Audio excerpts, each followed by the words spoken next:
He says, the inner sanctum have decided that because she's a weak link, they're going to murder her.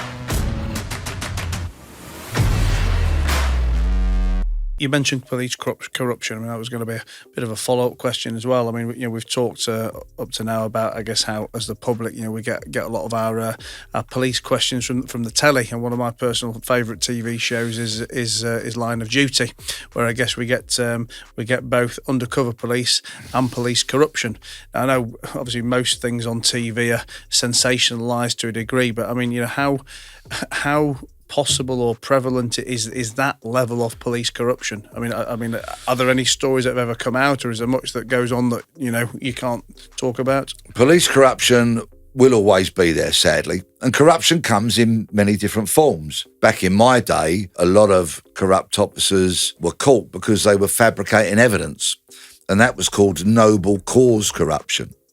Nothing fucking noble about fitting someone up. So someone who you know is dirty anyway, but you can't get them for what they've done, so you attribute a false confession to them. Yeah. Or somebody goes through the door with what corrupt cops used to call a happy bag. So that would be a bag with a sawn-off shotgun, a balaclava, a pair of gloves, and this, that, and the other, and they plant that in their car or plant it in their bedroom, that kind of stuff. Doesn't sound very happy. Doesn't sound very happy. No, exactly. It's odd. Same as it's odd to call it noble cause corruption.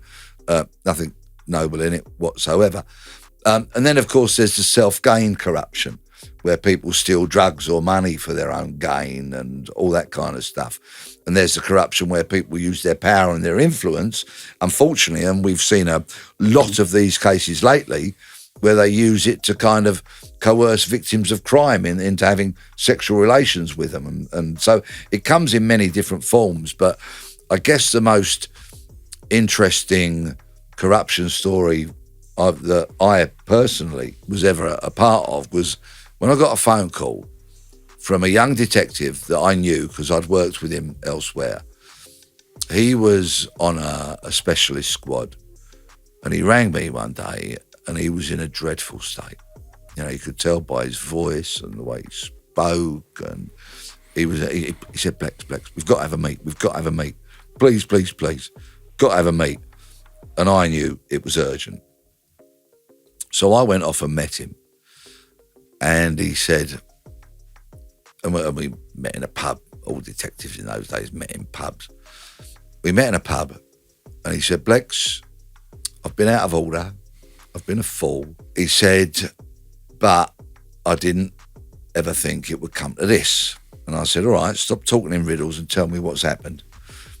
He said, well, we went out on an operation and we stole £200,000 cash off a drug dealer.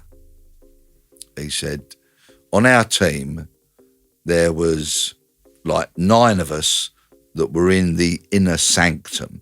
So this was 9 corrupt detectives within a team of about 15 detectives. So the others on the outside were never made privy to any of the corruption that went on within the inner sanctum. He said, so we've nicked this 200 grand and we've had a divvy up between us.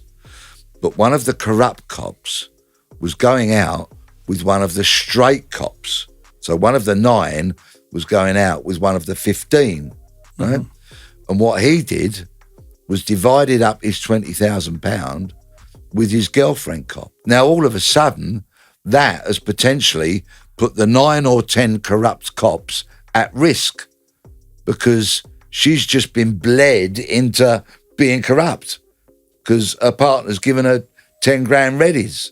So, of course, the inner corrupt sanctum were livid about this because suddenly a weak link had been created.